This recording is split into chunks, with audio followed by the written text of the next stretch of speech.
أشهد أن محمد رسول الله۔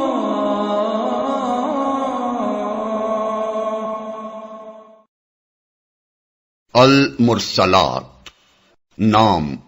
پہلی ہی آیت کے لفظ والمرسلات کو اس سورہ کا نام قرار دیا گیا ہے۔ زمانہ نزول، اس کا پورا مضمون یہ ظاہر کر رہا ہے کہ یہ مکہ معظمہ کے ابتدائی دور میں نازل ہوئی ہے۔ اس سے پہلے کی دو سورتیں سورہ قیامہ اور سورہ دہر، اور اس کے بعد کی دو سورتیں سورہ نبا اور سورہ نازعات اگر ملا کر پڑھی جائیں تو صاف محسوس ہوتا ہے کہ یہ سب ایک ہی دور کی نازل شدہ سورتیں ہیں اور ایک ہی مضمون ہے جس کو ان میں مختلف پیرایوں سے اہل مکہ کے ذہن نشین کرایا گیا ہے۔ موضوع اور مضمون، اس کا موضوع قیامت اور آخرت کا اثبات اور ان نتائج سے لوگوں کو خبردار کرنا ہے جو ان حقائق کے انکار اور اقرار سے آخر کار برآمد ہوں گے۔ پہلی 7 آیتوں میں ہواؤں کے انتظام کو اس حقیقت پر گواہ قرار دیا گیا ہے کہ قرآن اور محمد صلی اللہ علیہ وسلم جس قیامت کے آنے کی خبر دے رہے ہیں وہ ضرور واقع ہو کر رہے گی۔ ان میں استدلال یہ ہے کہ جس قادر مطلق نے زمین پر یہ حیرت انگیز انتظام قائم کیا ہے اس کی قدرت قیامت برپا کرنے سے عاجز نہیں ہو سکتی، اور جو صریح حکمت اس انتظام میں کار فرما نظر آ رہی ہے وہ اس بات کی شہادت دیتی ہے کہ آخرت ضرور ہونی چاہیے، کیونکہ حکیم کا کوئی فعل عبث اور بے مقصد نہیں ہو سکتا، اور آخرت نہ ہو تو اس کے معنی یہ ہیں کہ یہ سارا کارخانہ ہستی سراسر فضول ہے۔ اہل مکہ بار بار کہتے تھے کہ جس قیامت سے تم ہم کو ڈرا رہے ہو اسے لا کر دکھاؤ تب ہم اسے مانیں گے۔ آیت 8 سے 15 تک ان کے اس مطالبے کا ذکر کیے بغیر اس کا جواب دیا گیا ہے کہ وہ کوئی کھیل یا تماشا تو نہیں ہے کہ جب کوئی مسخرہ اسے دکھانے کا مطالبہ کرے اسی وقت وہ فوراً دکھا دیا جائے۔ وہ تو تمام نوع انسانی اور اس کے تمام افراد کے مقدمے کے فیصلے کا دن ہے۔ اس کے لیے اللہ تعالیٰ نے ایک خاص وقت مقرر کر رکھا ہے، اسی وقت پر وہ آئے گا، اور جب آئے گا تو ایسی ہولناک شکل میں آئے گا کہ آج جو لوگ مذاق کے طور پر اس کا مطالبہ کر رہے ہیں اس وقت ان کے حواس باختہ ہو جائیں گے۔ اس وقت انہی رسولوں کی شہادت پر ان کے مقدمے کا فیصلہ ہوگا جن کی دی ہوئی خبر کو یہ منکرین آج بڑی بے باکی کے ساتھ جھٹلا رہے ہیں۔ پھر انہیں خود پتہ چل جائے گا کہ انہوں نے کس طرح خود اپنے ہاتھوں اپنی تباہی کا سامان کیا ہے۔ آیت 16 سے 28 تک مسلسل قیامت اور آخرت کے وقوع اور وجوب کے دلائل دیے گئے ہیں۔ ان میں بتایا گیا ہے کہ انسان کی اپنی تاریخ، اس کی اپنی پیدائش اور جس زمین پر وہ زندگی بسر کر رہا ہے اس کی اپنی ساخت اس بات کی شہادت دے رہی ہے کہ قیامت کا آنا اور عالم آخرت کا برپا ہونا ممکن بھی ہے اور اللہ تعالیٰ کی حکمت کا تقاضا بھی۔ انسانی تاریخ بتا رہی ہے کہ جن قوموں نے بھی آخرت کا انکار کیا وہ آخرکار بگڑی اور تباہی سے دوچار ہوئیں۔ اس کے معنی یہ ہے کہ آخرت ایک ایسی حقیقت ہے جس سے کسی قوم کا رویہ اگر متصادم ہو تو اس کا انجام وہی ہوتا ہے جو اس اندھے کا انجام ہوتا ہے جو سامنے سے آتی ہوئی گاڑی کے مقابلے پر بک ٹوٹ چلا جا رہا ہو۔ اور اس کے معنی یہ بھی ہیں کہ کائنات کی سلطنت میں صرف قوانین طبیعی فزیکل لا ہی کار فرما نہیں ہے بلکہ ایک قانون اخلاقی مورل لا بھی کام کر رہا ہے جس کے تحت خود اس دنیا میں بھی مکافات عمل کا سلسلہ جاری ہے۔ لیکن دنیا کی موجودہ زندگی میں یہ مکافات چونکہ اپنی کامل و مکمل صورت میں واقع نہیں ہو رہی ہے، اس لیے کائنات کا اخلاقی قانون لازماً یہ تقاضا کرتا ہے کہ کوئی وقت ایسا آئے جب یہ بھرپور طریقے سے واقع ہو اور ان تمام بھلائیوں اور برائیوں کی پوری جزا و سزا دی جائے جو یہاں جزا سے محروم رہ گئی ہیں یا سزا سے بچ نکلی ہیں۔ اس کے لیے ناگزیر ہے کہ موت کے بعد دوسری زندگی ہو، اور انسان کی پیدائش دنیا میں جس طرح ہوتی ہے اس پر اگر انسان غور کرے تو اس کی عقل بشرطے کہ وہ سلیم ہو اس بات کو ماننے سے انکار نہیں کر سکتی کہ جس خدا نے ایک حقیر نطفے سے ابتدا کر کے اسے پورا آدمی بنایا ہے اس کے لیے اسی آدمی کو پھر پیدا کر دینا یقیناً ممکن ہے۔ زندگی بھر انسان جس زمین پر رہتا ہے مرنے کے بعد اس کے اجزائے جسم کہیں غائب نہیں ہو جاتے، اسی زمین پر ان کا ایک ایک ذرہ موجود رہتا ہے، اسی زمین کے خزانوں سے وہ بنتا اور پھلتا پھولتا اور پرورش پاتا ہے اور پھر اسی زمین کے خزانوں میں واپس جمع ہو جاتا ہے۔ جس خدا نے اسے پہلے زمین کے ان خزانوں سے نکالا تھا وہی ان میں جمع ہو جانے کے بعد اسے پھر ان سے نکال لا سکتا ہے۔ اس کی قدرت پر غور کرو تو تم اس سے انکار نہیں کر سکتے کہ وہ ایسا کر سکتا ہے، اور اس کی حکمت پر غور کرو تو تم اس سے بھی انکار نہیں کر سکتے کہ زمین پر جو اختیارات اس نے تمہیں دیے ہیں ان کے صحیح اور غلط استعمال کا حساب لینا یقیناً اس کی حکمت کا تقاضا ہے، اور بلا حساب چھوڑ دینا سراسر حکمت کے خلاف ہے۔ اس کے بعد آیت 28 سے 40 تک آخرت کے منکرین کا اور 41 سے 45 تک ان لوگوں کا انجام بیان کیا گیا ہے جنہوں نے اس پر ایمان لا کر دنیا میں اپنی عاقبت سنوارنے کی کوشش کی ہے، اور عقائد و افکار، اخلاق و اعمال اور سیرت و کردار کی ان برائیوں سے اجتناب کیا ہے جو چاہے آدمی کی دنیا بناتی ہوں مگر اس کی عاقبت خراب کر دینے والی ہوں۔ آخر میں منکرین آخرت اور خدا کی بندگی سے منہ موڑنے والوں کو متنبہ کیا گیا ہے کہ دنیا کی چند روزہ زندگی میں جو کچھ مزے اڑانے ہیں اڑا لو، آخر کار تمہارا انجام سخت تباہ کن ہوگا۔ اور بات اس پر ختم کی گئی ہے کہ اس قرآن سے بھی جو شخص ہدایت نہ پائے اسے پھر دنیا میں کوئی چیز ہدایت نہیں دے سکتی۔ بسم اللہ الرحمن الرحیم۔ شروع اللہ کے نام سے جو رحمان و رحیم ہے۔ والمرسلات عرفا فالعاصفات عصفا والناشرات نشرا فالفارقات فرقا فالملقيات ذكرا عذرا أو نذرا إنما توعدون لواقع۔ قسم ہے ان ہواؤں کی جو پے در پے بھیجی جاتی ہیں، پھر طوفانی رفتار سے چلتی ہیں اور بادلوں کو اٹھا کر پھیلاتی ہیں، پھر ان کو پھاڑ کر جدا کرتی ہیں، پھر دلوں میں خدا کی یاد ڈالتی ہیں، عذر کے طور پر یا ڈراوے کے طور پر۔ جس چیز کا تم سے وعدہ کیا جا رہا ہے وہ ضرور واقع ہونے والی ہے۔ ڈراوے کے طور پر یعنی کبھی تو ان کی آمد کے رکنے اور قحط کا خطرہ پیدا ہونے سے دل گداز ہوتے ہیں اور لوگ اللہ سے توبہ و استغفار کرنے لگتے ہیں، کبھی ان کے باران رحمت لانے پر لوگ اللہ کا شکر ادا کرتے ہیں، اور کبھی ان کی طوفانی سختی دلوں میں خوف پیدا کرتی ہے اور تباہی کے ڈر سے لوگ خدا کی طرف رجوع کرتے ہیں۔ ان آیات میں ابتداً بارش لانے والی ہواؤں کی ترتیب یہ بیان کی گئی ہے کہ پہلے پے در پے ہوائیں چلنی شروع ہوتی ہیں، پھر آندھی کی شکل اختیار کر لیتی ہیں، پھر بادلوں کو اٹھا کر پھیلاتی ہیں، پھر انہیں پھاڑ کر جدا کرتی ہیں۔ اس کے بعد بارش کے نزول کا ذکر کرنے کے بجائے یہ فرمایا گیا ہے کہ وہ اللہ کی یاد دلوں میں ڈالتی ہیں، عذر کے طور پر یا ڈراوے کے طور پر۔ یعنی وہ ایسا موقع ہوتا ہے کہ آدمی کے دل میں یا تو خوف پیدا ہوتا ہے اور اس بنا پر وہ اللہ کو یاد کرنے پر مجبور ہوتا ہے، یا پھر آدمی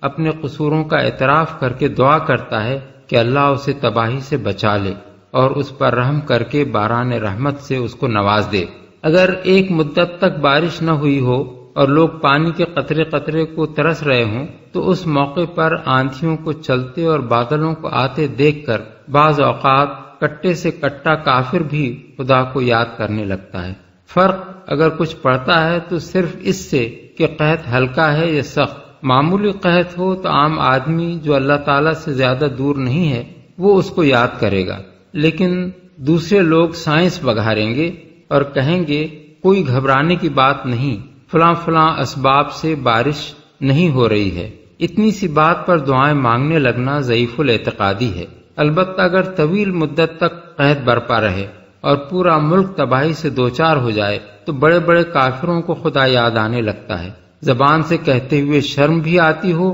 تو دل میں وہ اپنی گناہگاریوں اور ناشکریوں پر ندامت محسوس کرتے ہیں اور خدا سے دعا مانگتے ہیں کہ جو ہوائیں بادل اٹھا کر لا رہی ہیں ان سے پورے ملک میں بارش ہو جائے۔ یہ ہے عذر کے طور پر دلوں میں خدا کی یاد کا القاء۔ رہا نذر یعنی ڈراوے کے طور پر اس کا القاء، تو یہ اس وقت ہوتا ہے جب آندھی بڑھتے بڑھتے طوفان عظیم بن جائے اور بستیوں کی بستیاں تباہ کرتی چلی جائے، یا بارش اس قدر زوردار ہو کہ سیلاب بلا بن جائے۔ ایسی حالت میں مضبوط سے مضبوط دل کا منکر بھی خوف کے مارے خدا کے آگے گڑ گڑانے لگتا ہے، اور اس وقت طوفان یا سیلاب کی ساری سائنٹیفک توجیحات اس کے نہا خانہ دماغ سے فرار کر جاتی ہیں۔ بس ہواؤں کے چلنے کی اس ترتیب کو بیان کرنے کے بعد یہ کہنا کہ یہ ہوائیں عذر کے طور پر یا ڈراوے کے طور پر اللہ کی یاد دلوں میں ڈالتی ہیں، گویا دوسرے الفاظ میں یہ کہنا ہے کہ یہ سارا نظام جو دنیا میں چل رہا ہے انسان کو اس حقیقت سے خبردار کرتا رہتا ہے کہ زمین پر سب کچھ اسی کے اختیار میں نہیں دے دیا گیا ہے، بلکہ اوپر کوئی بالاتر طاقت موجود ہے جو اس کی قسمت پر حکمرانی کر رہی ہے۔ اس کا اقتدار اتنا زبردست ہے کہ جب چاہے وہ عناصر کو انسان کی پرورش کے لیے استعمال کر سکتی ہے، اور جب چاہے انہی عناصر سے اس کی تباہی کا کام لے سکتی ہے۔ اس کے بعد ہواؤں کے اسی نظام کو اس بات کی دلیل قرار دیا گیا ہے کہ وہ قیامت جس کے برپا ہونے کا وعدہ تم سے کیا جا رہا ہے ضرور واقع ہونے والی ہے۔ اب دیکھنا چاہیے کہ یہ نظام اس پر کیسے گواہی دے رہا ہے۔ انسان بالعموم قیامت اور آخرت کے معاملے میں دو سوالات پر الجھتا ہے، ایک یہ کہ ایسا ہونا ممکن بھی ہے یا نہیں، دوسرے یہ کہ اس کی ضرورت کیا ہے، اور پھر انہی سوالات میں الجھتے ہوئے اسے یہ شک لاحق ہو جاتا ہے کہ وہ آئے گی بھی یا نہیں، یا یہ محض ایک افسانہ ہے۔ اس پر قرآن میں جگہ جگہ کائنات کے نظام سے استدلال کرتے ہوئے اس کا امکان، اس کے وجوب اور اس کا وقوع ثابت کیا گیا ہے، اور کہیں استدلال اس طرز پر کیا گیا ہے کہ خدا کی خدائی کے بے شمار آثار میں سے بعض کی قسم کھا کر فرمایا گیا ہے کہ وہ آنے والی ہے۔ اس طریقے استدلال میں اس کے امکان کے دلائل بھی آ جاتے ہیں، وجوب کے دلائل بھی اور وقوع کے دلائل بھی۔ یہاں استدلال کا یہی طریقہ اختیار کرتے ہوئے صرف ہواؤں کی گردش اور بارشوں کی آمد کے نظام کو اس امر کی علامت کے طور پر پیش کیا گیا ہے کہ یہ ایک باقاعدہ نظام ہے جو کسی حکیم اور قادر مطلق کی تدبیر سے قائم ہوا ہے۔ کوئی اتفاقی حادثہ نہیں ہے جس سے زمین کی فضا میں خود بخود یہ طریقہ چل پڑا ہو کہ یوں سمندروں سے بھاپیں اٹھیں، یوں ہوائیں ان کو لے کر چلیں، یوں وہ ان کو سمیٹ کر بادل بنائیں، پھر یوں وہ ان کو مختلف ٹکڑیوں میں تقسیم کر کے زمین کے مختلف حصوں پر پہنچائیں، اور یوں ان سے جگہ جگہ بارش ہو۔ یہ نظام ایک اندھی بحری فطرت نے کسی اندھیر نگری میں اتفاقاً نہیں بنا دیا ہے، بلکہ یہ ایک سوچا سمجھا اور جچا تلا منصوبہ ہے جو پوری باقاعدگی کے ساتھ ایک قانون کے مطابق چل رہا ہے۔ اسی لیے کبھی ایسا نہیں ہوتا کہ سمندر پر سورج کی گرمی پہنچنے سے بھاپیں اٹھنے کے بجائے برف جم جائے، بلکہ ہمیشہ دھوپ کی حرارت سے بھاپیں ہی اٹھتی رہیں۔ کبھی موسمی ہوائیں الٹی چال نہیں چلتی کہ بھاپوں کو اٹھانے کے بجائے سمندر میں دبا دیں، بلکہ وہ ہمیشہ ان کو اوپر ہی اٹھاتی ہیں۔ کبھی ایسا نہیں ہوتا کہ بادلوں کا بننا بند ہو جائے، ہوائیں ان کو لے کر خشک علاقوں کی طرف چلنا چھوڑ بیٹھیں اور خشکی پر بارشوں کے نزول کا سلسلہ رک کر رہ جائے۔ کروڑوں سال سے ایک ہی قاعدہ ہے جس پر یہ نظام مسلسل چل رہا ہے۔ اگر ایسا نہ ہوتا تو اس زمین پر آپ کا وجود میں آنا اور جینا ممکن نہ ہوتا۔ اس نظام میں آپ ایک کھلی ہوئی مقصدیت اور ایک باضابطہ قانون کی کارفرمائی پاتے ہیں۔ آپ کو علانیہ نظر آ رہا ہے کہ زمین پر انسان، حیوان اور نباتات کی زندگی کا نہایت گہرا تعلق ان ہواؤں اور ان بارشوں سے ہے، اور یہ انتظام اس امر کی کھلی گواہی دے رہا ہے کہ پانی کی یہ فراہمی ذی حیات مخلوق کو وجود میں لانے اور زندہ رکھنے کے لیے ٹھیک ٹھیک اس کی ضروریات کے مطابق اور ایک قانون کے مطابق کی گئی ہے۔ یہ مقصدیت اور باقاعدگی صرف اسی ایک معاملے میں نہیں بلکہ کائنات کے پورے نظام میں پائی جاتی ہے، اور انسان کی ساری سائنٹیفک ترقی اس پر مبنی ہے۔ ایک ایک چیز کے متعلق آپ یہ معلوم کرتے ہیں کہ وہ کس غرض کے لیے ہے اور کس قاعدے پر کام کرتی ہے۔ پھر جن جن چیزوں کے بارے میں جتنا جتنا آپ کو یہ معلوم ہوتا جاتا ہے کہ ان کا مقصد کیا ہے اور ان میں کام کرنے والے قوانین کیا ہیں، اسی قدر آپ ان کے استعمال کے نئے نئے طریقے نکالتے چلے جاتے ہیں اور نئی نئی ایجادیں کر کے اپنے تمدن کو ترقی دیتے چلے جاتے ہیں۔ آپ کے ذہن میں اگر فطری طور پر یہ تصور موجود نہ ہوتا کہ یہ دنیا ایک بامقصد دنیا ہے اور اس کے اندر ہر چیز ایک قانون پر کام کر رہی ہے، تو آپ کے دماغ میں سرے سے کسی چیز کے متعلق یہ سوال ہی پیدا نہ ہوتا کہ کس غرض کے لیے ہے اور اس سے کس طرح کام لیا جا سکتا ہے۔ اب اگر یہ دنیا اور اس کی ایک ایک چیز بامقصد ہے، اور اگر اس دنیا اور اس کی ہر چیز میں ایک قانون کار فرما ہے، اور اگر یہ اربوں سال سے پہم اسی مقصدیت اور باضابطگی کے ساتھ چل رہی ہے، تو صرف ایک ضدی انسان ہی یہ ماننے سے انکار کر سکتا ہے کہ ایک علیم و حکیم اور قادر مطلق خدا نے اسے بنایا ہے، اور اس خدا کے متعلق یہ خیال کرنا سراسر ایک احمقانہ بات ہے کہ وہ اسے بنا اور چلا تو سکتا ہے مگر توڑ نہیں سکتا، اور توڑ کر پھر کسی اور شکل میں بنانا چاہے تو نہیں بنا سکتا۔ مادے کے متعلق یہ تصور کہ وہ غیر فانی ہے قدیم زمانے کے جاہل دہریوں کا بہت بڑا سہارا تھا، مگر علم کی ترقی نے اسے بھی باطل ثابت کر دیا ہے۔ اب یہ حقیقت علمی مسلمات میں سے ہے کہ مادہ قوت یعنی انرجی میں تبدیل ہو سکتا ہے، اور قوت مادے کی شکل اختیار کر سکتی ہے۔ اس لیے یہ بات سراسر علم اور عقل کے مطابق ہے کہ خدا حی و قیوم جب تک اس مادی دنیا کو قائم رکھے ہوئے ہے اسی وقت تک یہ قائم ہے۔ جو ہی وہ اسے قوت میں تبدیل کرنا چاہے صرف ایک اشارے سے تبدیل کر سکتا ہے، اور اس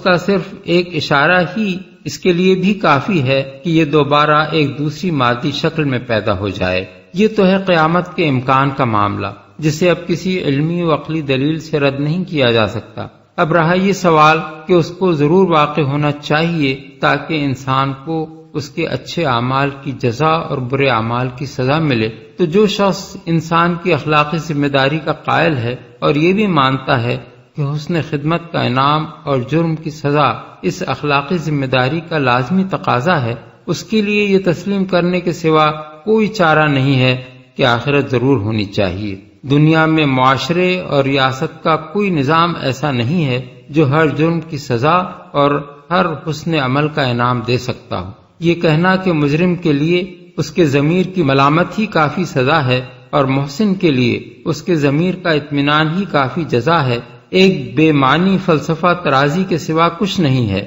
سوال یہ ہے کہ جس شخص نے کسی بے گناہ کو قتل کیا اور اس کے بعد فوراً ہی وہ کسی حادثے سے دوچار ہو کر مر گیا، اس کے ضمیر کو کب اتنی مہلت ملی کہ وہ اسے ملامت کرتا؟ اور جو شخص حق اور انصاف کی خاطر لڑائی پر گیا اور وہاں اچانک ایک بم پڑنے سے اس کے پرخچے اڑ گئے، اس کے ضمیر کو یہ اطمینان حاصل ہونے کا موقع کب ملا کہ اس نے ایک اچھے مقصد کے لیے جان دی ہے؟ بس حقیقت یہ ہے کہ آخرت کے عقیدے سے فرار کے لیے جتنے بہانے تراشے جاتے ہیں وہ سب بے معنی ہیں۔ انسان کی عقل چاہتی ہے، اس کی فطرت چاہتی ہے کہ انصاف ہو، مگر دنیا کی موجودہ زندگی میں انصاف، اور وہ بھی ٹھیک اور پورا انصاف ممکن نہیں ہے۔ وہ اگر ہو سکتا ہے تو آخرت ہی میں ہو سکتا ہے، اور خدا علیم و خبیر ہی کے حکم سے ہو سکتا ہے۔ آخرت کی ضرورت کا انکار دراصل انصاف کی ضرورت کا انکار ہے۔ عقل اسی حد تک انسان کو لے جا سکتی ہے کہ آخرت ممکن ہے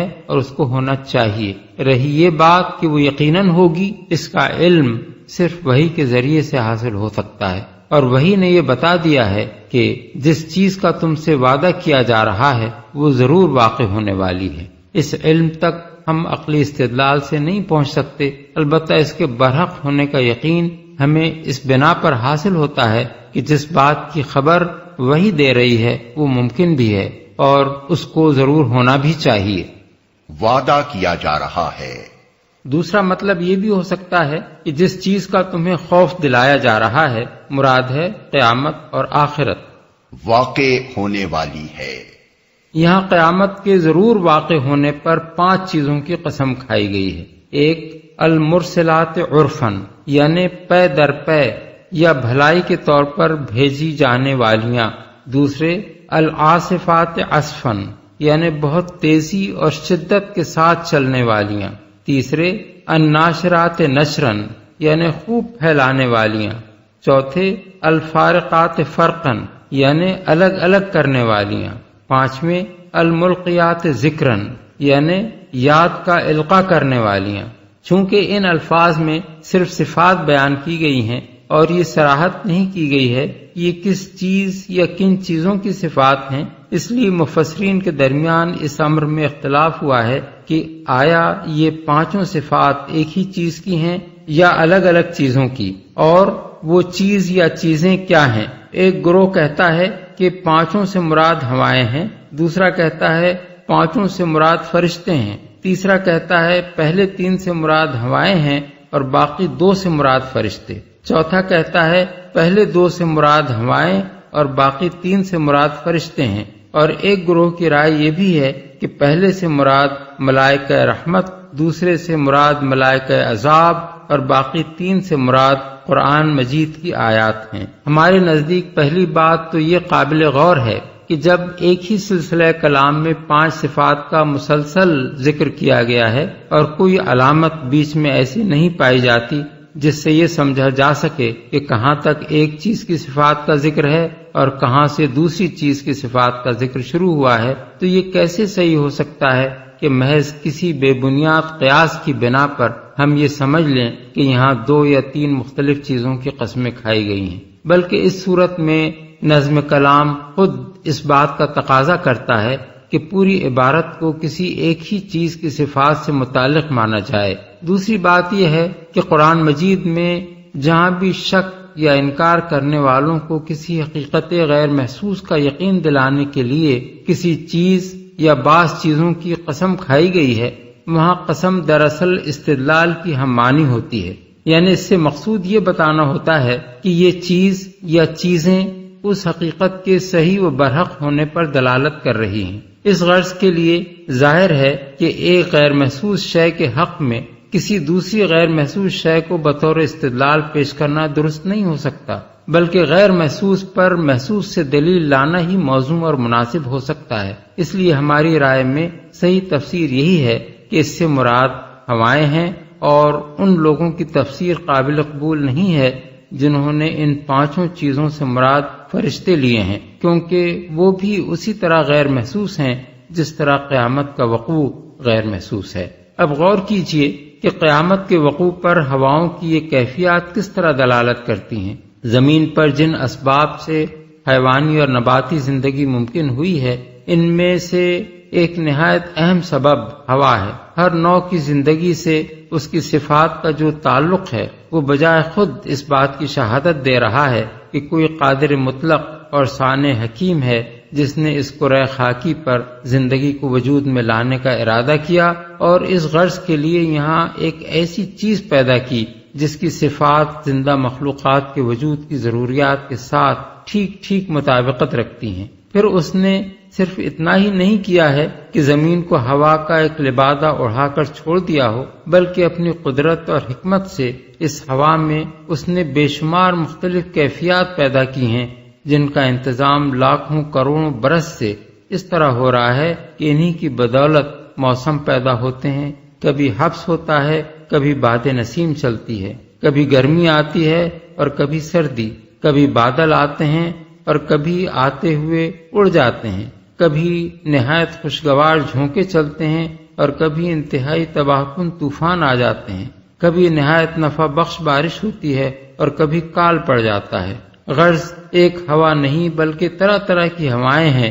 جو اپنے اپنے وقت پر چلتی ہیں اور ہر ہوا کسی نہ کسی مقصد کو پورا کرتی ہے۔ یہ انتظام ایک غالب قدرت کا ثبوت ہے جس کے لیے نہ زندگی کو وجود میں لانا خارج از امکان ہو سکتا ہے، نہ اسے مٹا دینا اور نہ مٹا کر دوبارہ وجود میں لے آنا۔ اسی طرح یہ انتظام کمال درجہ حکمت و دانائی کا ثبوت بھی ہے جس سے صرف ایک نادان آدمی ہی یہ توقع رکھ سکتا ہے کہ یہ سارا کاروبار محض کھیل کے طور پر کیا جا رہا ہو اور اس کا کوئی عظیم تر مقصد نہ ہو۔ اس حیرت انگیز انتظام کے مقابلے میں انسان اتنا بے بس ہے کہ کبھی وہ نہ اپنے لیے مفید مطلب ہوا چلا سکتا ہے، نہ اپنے اوپر ہلاکت خیز ہوا کا طوفان آنے کو روک سکتا ہے، خواہ وہ کتنی ہی ڈھٹائی اور بے شعوری اور ضد اور ہٹ دھرمی سے کام لے، کبھی نہ کبھی یہی ہوا اس کو یاد دلا دیتی ہے کہ اوپر کوئی زبردست اقتدار کار فرما ہے جو زندگی کے اس سب سے بڑے ذریعے کو جب چاہے اس کے لیے رحمت اور جب چاہے ہلاکت کا سبب بنا سکتا ہے، اور انسان اس کے کسی فیصلے کو بھی روک دینے کی طاقت نہیں رکھتا۔ فَإِذَا النُّجُومُ طُمِسَتْ وَإِذَا السَّمَاءُ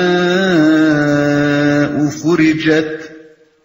وَإِذَا الْجِبَالُ نُسِفَتْ وَإِذَا الرُّسُلُ أُقِّتَتْ لِأَيِّ يَوْمٍ أُجِّلَتْ لِيَوْمِ الْفَصْلِ وَمَا أَدْرَاكَ مَا يَوْمُ الْفَصْلِ وَيْلٌ يَوْمَئِذٍ لِّلْمُكَذِّبِينَ۔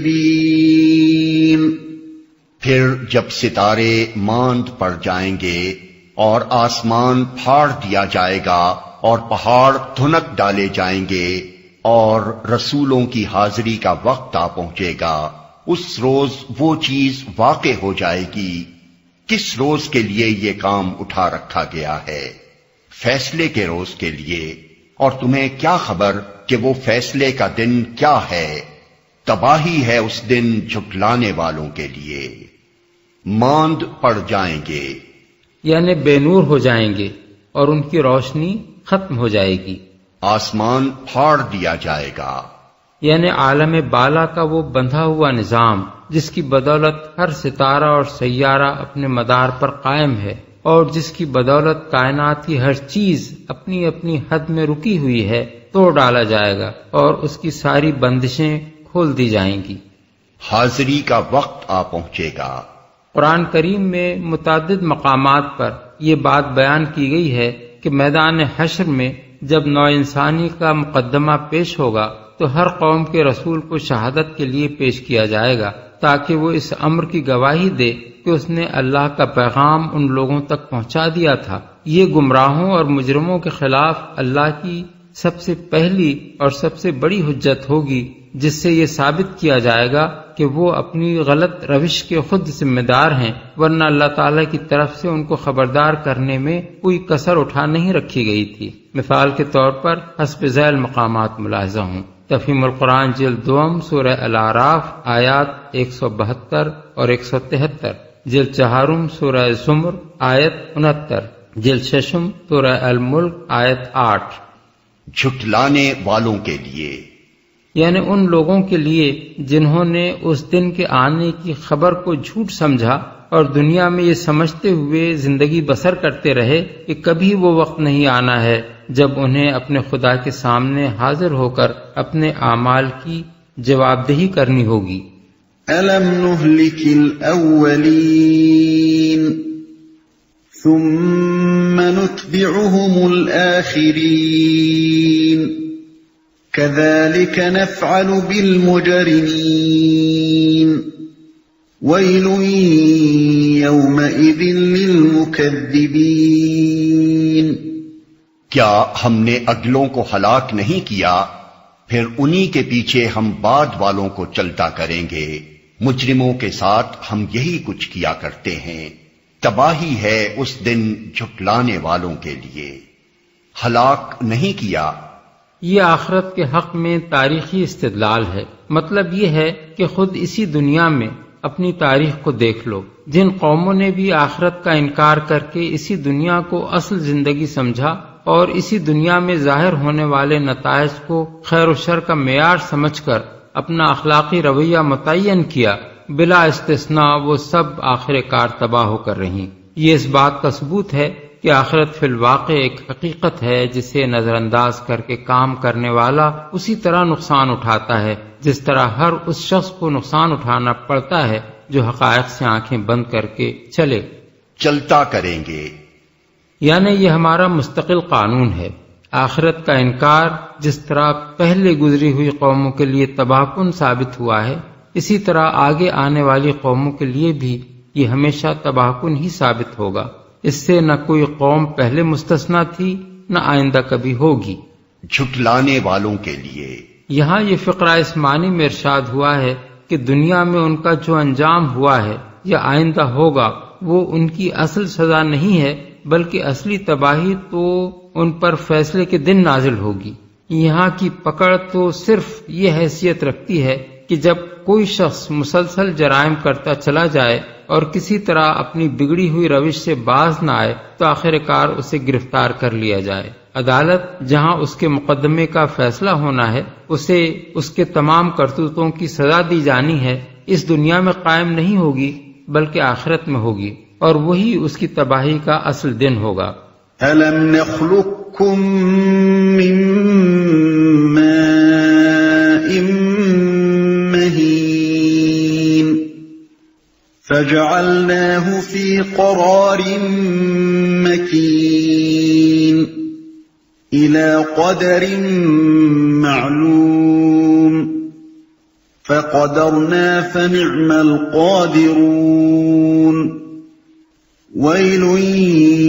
يَوْمَئِذٍ لِّلْمُكَذِّبِينَ۔ کیا ہم نے ایک حقیر پانی سے تمہیں پیدا نہیں کیا اور ایک مقررہ مدت تک اسے ایک محفوظ جگہ ٹھہرائے رکھا؟ تو دیکھو ہم اس پر قادر تھے، پس ہم بہت اچھی قدرت رکھنے والے ہیں۔ تباہی ہے اس روز جھٹلانے والوں کے لیے۔ مقررہ مدت تک اصل الفاظ ہیں قدر معلوم۔ اس کا صرف یہی مطلب نہیں ہے کہ وہ مدت مقرر ہے، بلکہ اس میں یہ مفہوم بھی شامل ہے کہ اس کی مدت اللہ ہی کو معلوم ہے۔ کسی بچے کے متعلق کسی ذریعے سے بھی انسان کو یہ معلوم نہیں ہو سکتا کہ وہ کتنے مہینے، کتنے دن، کتنے گھنٹے اور کتنے منٹ اور سیکنڈ ماں کے پیٹ میں رہے گا، اور اس کا ٹھیک وقت ولادت کیا ہوگا۔ اللہ ہی نے ہر بچے کے لیے ایک خاص مدت مقرر کی ہے اور وہی اس کو جانتا ہے۔ ٹھہرائے رکھا یعنی رحم مادر جس میں استقرار حمل ہوتے ہی بچے کو اتنی مضبوطی کے ساتھ جمایا جاتا ہے اور اتنے انتظامات اس کی حفاظت اور پرورش کے کیے جاتے ہیں کہ کسی شدید حادثے کے بغیر اس کا اسقاط نہیں ہو سکتا، اور مصنوعی اسقاط کے لیے بھی غیر معمولی تدابیر اختیار کرنی پڑتی ہیں جو فن طب کی جدید ترقیات کے باوجود خطرے اور نقصان سے خالی نہیں ہیں۔ اچھی قدرت رکھنے والے ہیں۔ یہ حیات بعد موت کے امکان کی صریح دلیل ہے۔ اللہ تعالیٰ کے ارشاد کا مطلب یہ ہے کہ جب ہم ایک حقیر نطفے سے تمہاری ابتدا کر کے تمہیں پورا انسان بنانے پر قادر تھے، تو آخر دوبارہ تمہیں کسی اور طرح پیدا کر دینے پر کیوں قادر نہیں ہوں گے؟ ہماری یہ تخلیق جس کے نتیجے میں تم آج زندہ موجود ہو، خود اس بات کا ثبوت ہے کہ ہم بہت اچھی قدرت رکھنے والے ہیں، ایسے عاجز نہیں ہیں کہ ایک دفعہ پیدا کر کے پھر تمہیں پیدا نہ کر سکیں۔ جھٹلانے والوں کے لیے یہاں یہ فقرہ اس معنی میں ارشاد ہوا ہے کہ حیات بعد موت کے امکان کی یہ صریح دلیل سامنے موجود ہوتے ہوئے بھی جو لوگ اس کو جھٹلا رہے ہیں وہ آج اس کا جتنا چاہیں مذاق اڑا لیں اور جس قدر چاہیں اس کے ماننے والوں کو دقیانوسی، تاریخ خیال اور اوہام پرست قرار دیتے رہیں، مگر جب وہ دن آ جائے گا جسے جھٹلا رہے ہیں تو انہیں خود معلوم ہو جائے گا کہ یہ ان کے لیے تباہی کا دن ہے۔ أَلَمْ نَجْعَلِ الْأَرْضَ كِفَاتًا أَحْيَاءً وَأَمْوَاتًا وَجَعَلْنَا فِيهَا رَوَاسِيَ شَامِخَاتٍ وَأَسْقَيْنَاكُم مَّاءً فُرَاتًا وَيْلٌ يَوْمَئِذٍ لِّلْمُكَذِّبِينَ۔ کیا ہم نے زمین کو سمیٹ کر رکھنے والی نہیں بنایا، زندوں کے لیے بھی اور مردوں کے لیے بھی، اور اس میں بلند و بالا پہاڑ جمائے اور تمہیں میٹھا پانی پلایا؟ تباہی ہے اس روز جھٹلانے والوں کے لیے۔ میٹھا پانی پلایا یہ آخرت کے ممکن اور معقول ہونے پر ایک اور دلیل ہے۔ یہی ایک کرۂ زمین ہے جو کروڑوں اور اربوں سال سے بے حد و حساب مخلوقات کو اپنی گود میں لیے ہوئے ہے۔ ہر قسم کی نباتات، ہر قسم کے حیوانات اور انسان اس پر جی رہے ہیں، اور سب کی ضروریات پوری کرنے کے لیے اس کے پیٹ میں سے طرح طرح کے اتھاہ خزانے نکلتے چلے آ رہے ہیں۔ پھر یہی زمین ہے جس پر ان تمام اقسام کی مخلوقات کے بے شمار افراد روز مرتے ہیں، مگر ایسا بے نظیر انتظام کر دیا گیا ہے کہ سب کے لاشیں اسی زمین میں ٹھکانے لگ جاتے ہیں، اور یہ پھر ہر مخلوق کے نئے افراد کے جینے اور بسنے کے لیے تیار ہو جاتی ہے۔ اس زمین کو سپاٹ گیند کی طرح بھی بنا کر نہیں رکھ دیا گیا ہے، بلکہ اس میں جگہ جگہ پہاڑی سلسلے، فلک بوس پہاڑ قائم کیے گئے ہیں، جن کا موسموں کے تغیرات میں، بارش کے برسنے میں، دریاؤں کی پیدائش میں، زرخیز وادیوں کے وجود میں، بڑے بڑے شہتیر فراہم کرنے والے درختوں کے اگنے میں، قسم قسم کی معدنیات اور طرح طرح کے پتھروں کی فراہمی میں بہت بڑا دخل ہے۔ پھر اس زمین کے پیٹ میں بھی میٹھا پانی پیدا کیا گیا ہے، اس کی پیٹھ پر بھی میٹھے پانی کی نہریں بہا دی گئی ہیں، اور سمندر کے کھاری پانی سے صاف ستھرے بخارات اٹھا کر بھی نتھرا ہوا پانی آسمان سے برسانے کا انتظام کیا گیا ہے۔ کیا یہ سب اس بات کی دلیل نہیں ہے کہ ایک قادر مطلق نے یہ سب کچھ بنایا ہے، اور وہ محض قادر ہی نہیں ہے بلکہ علیم و حکیم بھی ہے؟ اب اگر اس کی قدرت اور حکمت ہی سے یہ زمین اس سر و سامان کے ساتھ اور ان حکمتوں کے ساتھ بنی ہے، تو ایک صاحب عقل آدمی کو یہ سمجھنے میں کیوں مشکل پیش آتی ہے کہ اسی کی قدرت اس دنیا کی بساط لپیٹ کر پھر ایک دوسری دنیا نئے طرز پر بنا سکتی ہے؟ اور اس کی حکمت کا تقاضا یہ ہے کہ وہ اس کے بعد ایک دوسری دنیا بنائے تاکہ انسان سے ان اعمال کا حساب لے جو اس نے اس دنیا میں کیے ہیں۔ جھٹلانے والوں کے لیے یہاں یہ فقرہ اس معنی میں ارشاد ہوا ہے کہ جو لوگ خدا کی قدرت اور حکمت کے یہ کرشمے دیکھ کر بھی آخرت کے ممکن اور معقول ہونے کا انکار کر رہے ہیں اور اس بات کو جھٹلا رہے ہیں کہ خدا اس دنیا کے بعد ایک دوسری دنیا پیدا کرے گا اور اس میں انسان سے اس کے اعمال کا حساب لے گا، وہ اپنی اس خام خیالی میں مگن رہنا چاہتے ہیں تو رہیں۔ جس روز یہ سب کچھ ان کی توقعات کے خلاف پیش آ جائے گا، اس روز انہیں پتہ چل جائے گا کہ انہوں نے یہ حماقت کر کے خود اپنے لیے تباہی مول لی ہے۔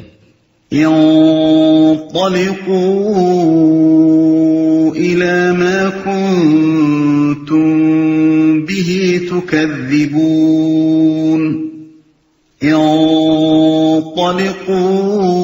انطلقوا إلى ظل ذي 3 شعب لا ظليل ولا يغني من اللهب إنها ترمي بشرر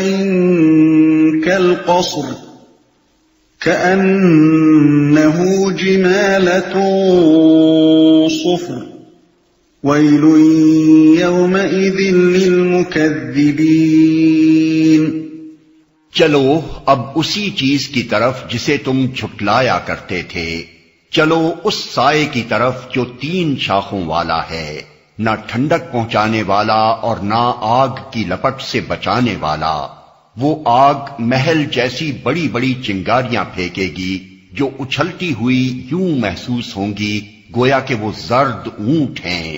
تباہی ہے اس روز جھٹلانے والوں کے لیے۔ چلو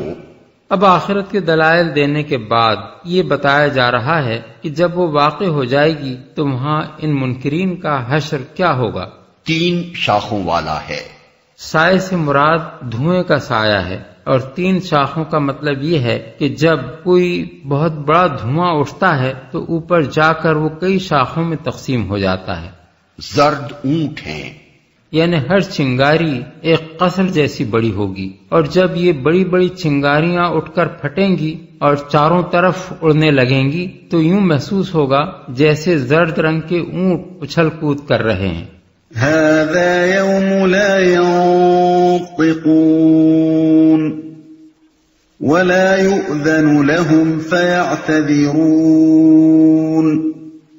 ويل يومئذ للمكذبين۔ یہ وہ دن ہے جس میں وہ نہ کچھ بولیں گے اور نہ انہیں موقع دیا جائے گا کہ کوئی عذر پیش کریں۔ تباہی ہے اس دن جھٹلانے والوں کے لیے، کوئی عذر پیش کریں۔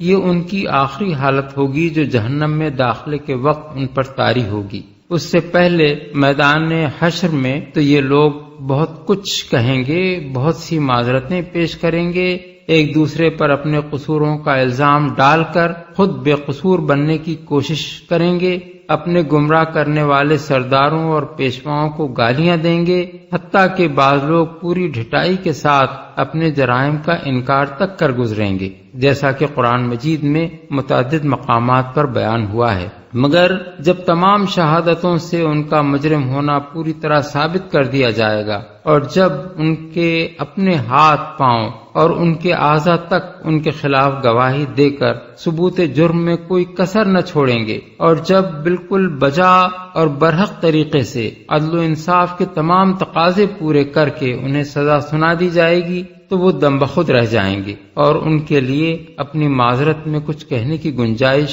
باقی نہ رہے گی۔ عذر پیش کرنے کا موقع نہ دینے یا اس کی اجازت نہ دینے کا مطلب یہ نہیں ہے کہ صفائی کا موقع دیے بغیر ان کے خلاف فیصلہ صادر کر دیا جائے گا، بلکہ اس کا مطلب یہ ہے کہ ان کا جرم اس طرح قطعی ناقابل انکار حد تک ثابت کر دیا جائے گا کہ وہ اپنی معذرت میں کچھ نہ کہہ سکیں گے۔ یہ ایسا ہی ہے جیسے ہم کہتے ہیں کہ میں نے اس کو بولنے نہیں دیا یا میں نے اس کی زبان بند کر دی، اور اس کا مطلب یہ ہوتا ہے کہ میں نے اس پر ایسی حجت تمام کی کہ اس کے لیے زبان کھولنے یا کچھ بولنے کا کوئی موقع باقی نہ رہا۔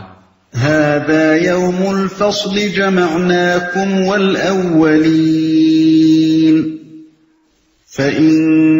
كان لكم كيد فكيدون ويل يومئذ للمكذبين۔ یہ فیصلے کا دن ہے، ہم نے تمہیں اور تم سے پہلے گزرے ہوئے لوگوں کو جمع کر دیا ہے۔ اب اگر کوئی چال تم چل سکتے ہو تو میرے مقابلے میں چل دیکھو، تباہی ہے اس دن جھٹلانے والوں کے لیے، تو میرے مقابلے میں چل دیکھو۔ یعنی دنیا میں تو تم بہت مکاریاں اور چال بازیاں کرتے رہے، اب یہاں کوئی چال چل کر میری پکڑ سے بچ سکتے ہو تو ذرا بچ کر دکھاؤ۔ ان المتقین فی ظلال وعیون وفواکہ مما یشتہون کلوا واشربوا ہنیئا بما کنتم تعملون انا كذلك نجزی المحسنین ویل یومئذ للمکذبین۔ متقی لوگ آج سایوں اور چشموں میں ہیں، اور جو پھل وہ چاہیں ان کے لیے حاضر ہیں، کھاؤ اور پیو مزے سے اپنے ان اعمال کے صلے میں جو تم کرتے رہے ہو، ہم نیک لوگوں کو ایسی ہی جزا دیتے ہیں۔ تباہی ہے اس روز جھٹلانے والوں کے لیے۔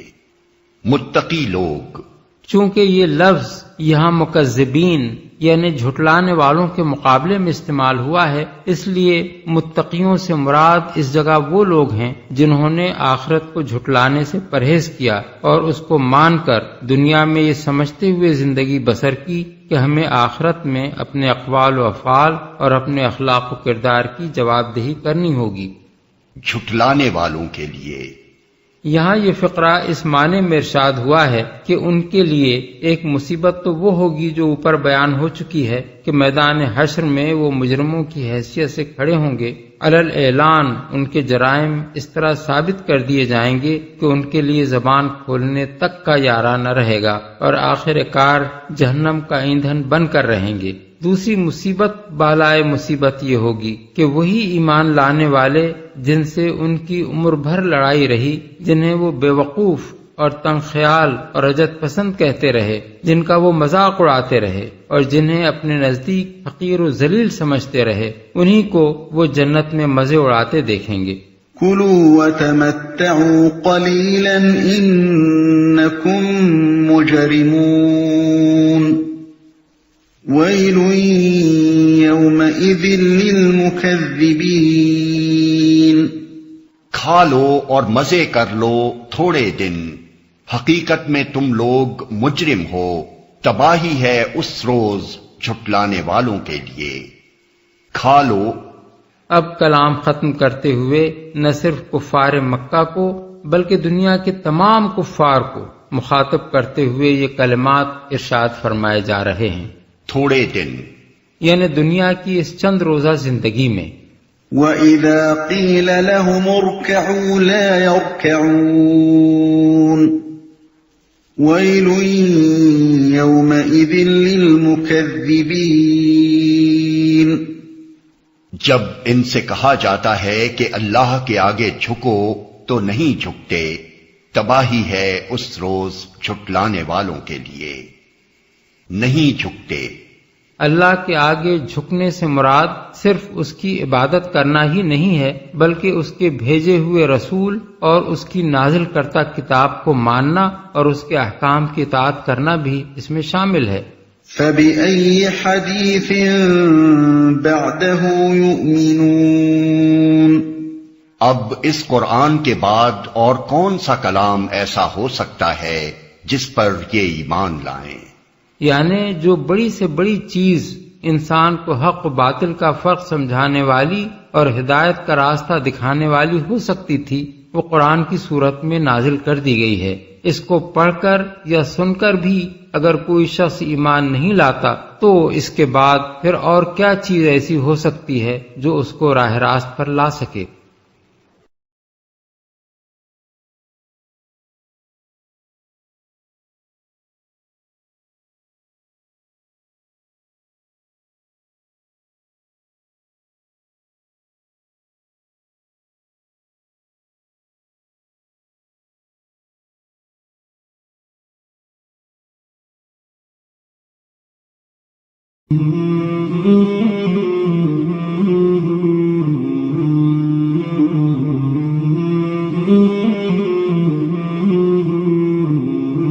مولاي صل وسلم دائما